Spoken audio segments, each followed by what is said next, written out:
Our story begins at the back end of one of the club's more successful seasons as the Dons travelled to home Park Plymouth with the hope of still getting automatic promotion to the Championship.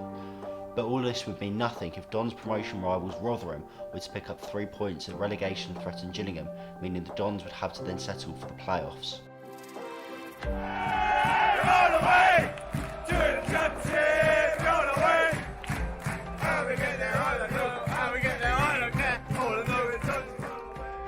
Darling might fancy it, but it is Twine.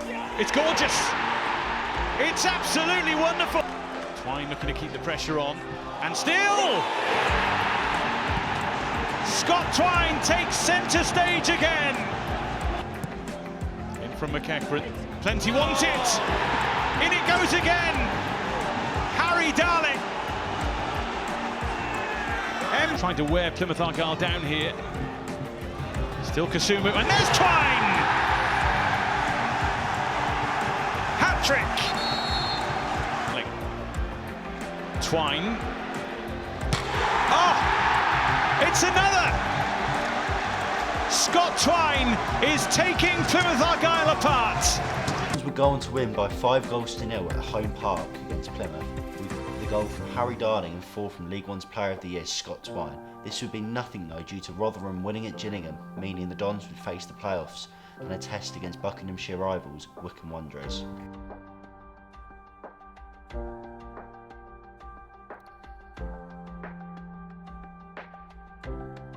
Adams Park, Wycombe, the home of rock and roll football, well, at least according to their former manager Gareth Ainsworth, will play host to the first leg of the League One playoffs. Liam Manning's men knew they'd have to show the similar performance which got them 3 points there earlier in the season, but what would actually happen proved to be the breaking point for the Dons season.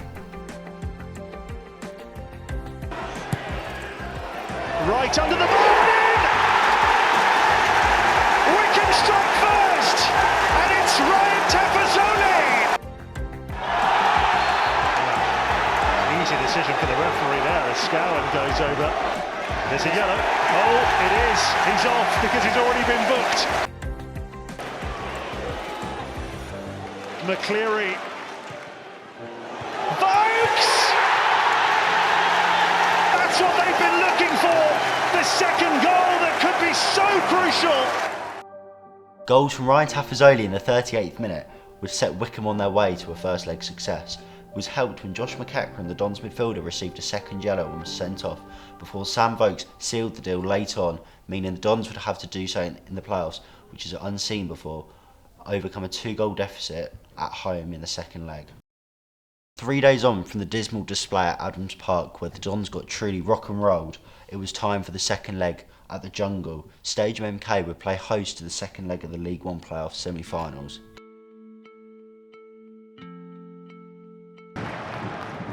Parrott! It's in!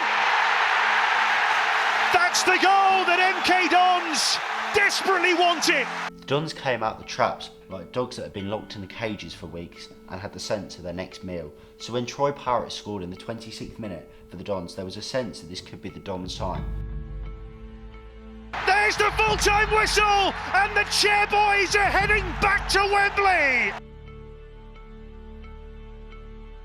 The summer was set to be the most difficult in the club's short history due to the fact that it was like there was snow in the Arctic, one small moment away from falling into the sea. So when they lost all the crucial loan players that had got them to that point, along with the best player in the league, Scott Twine, and defender Harry Darling, the Dons knew it was going to be a long summer. The Dons would go onto a rampage, like becoming the army and trying to recruit as many people as possible. So with new players such as Jack Tucker, Dawson Devoy and Darragh Burns joining the club, just to name a few, the biggest signing of the lot was the returning loan signing of goalkeeper Jamie Cumming.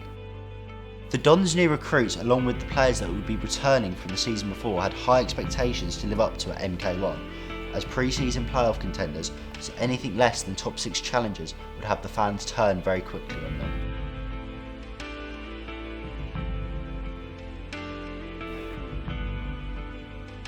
And to say the Dons would come out the blocks flying like a bulldog who everyone is fearful of would be anything but true.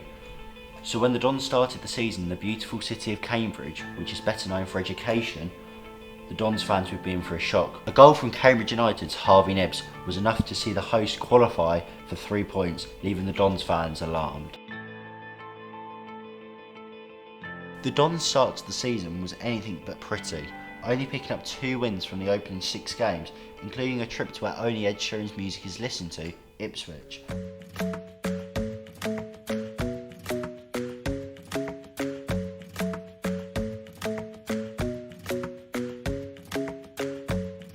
And the performance was something for the fans to be thinking out loud for, as it would divide the fans less than 6 games into the season. The real question is, could Liam Manning turn this around or face the sack?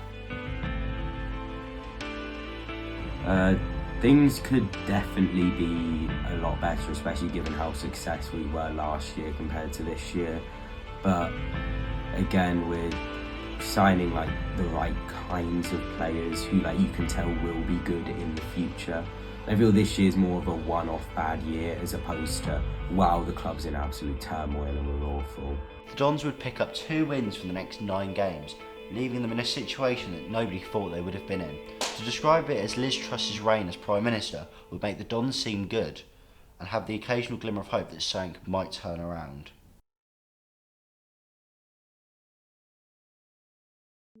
News for it comes from League One, and MK Dons have sacked head coach Liam Manning. They are currently second bottom in the division after defeat at home to Fleetwood yesterday. The Dons set sail to the south coast without a manager and turned to Fratton Park in search of the treasure of 3 points. And like pirates, they came and hijacked 3 points thanks to goals from Bradley Johnson and defender Jack Tucker, as the Dons set sail into the Christmas period looking for a new manager. 'Twas the night before Christmas when all through the house not a creature was stirring, not even a mouse. The stockings was hung by the chimney with care, in hopes the Dons' new boss would soon be there.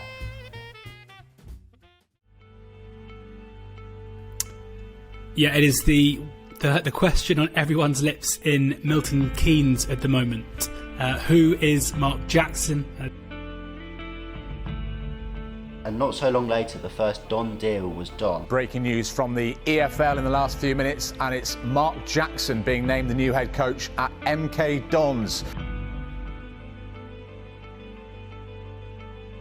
After all the Christmas excitement, there would be a small matter of a relegation 6-pointer against rivals Forest Green Rovers. Jackson's first game would get underway and would be a great success thanks to a second half strike from Dons defender Daniel Harvey, who would be enough for the Jacko era to get underway. Things could definitely be a lot better, especially given how successful we were last year compared to this year. But again, we're signing the right kinds of players who you can tell will be good in the future. I feel this year's more of a one-off bad year as opposed to, wow, the club's in absolute turmoil and we're awful. Jackson would look to January for new recruits, and the permanent additions of Jonathan Lecco, Max Dean and Solly Kaikai, along with the loan signings of Paris Magoma and former Wycombe Wanderers defender Anthony Stewart, would strengthen the squad significantly.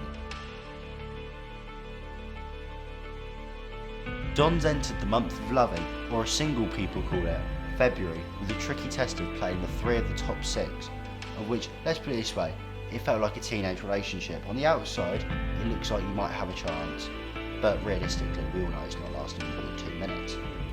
So, nobody would be surprised when Dons went on Valentine's Day to Bolton Wanderers and were 5-0 down after 40 minutes.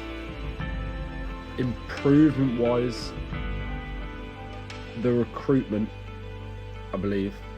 I think Liam Sweetie had a really good year for recruitment when we had for last season.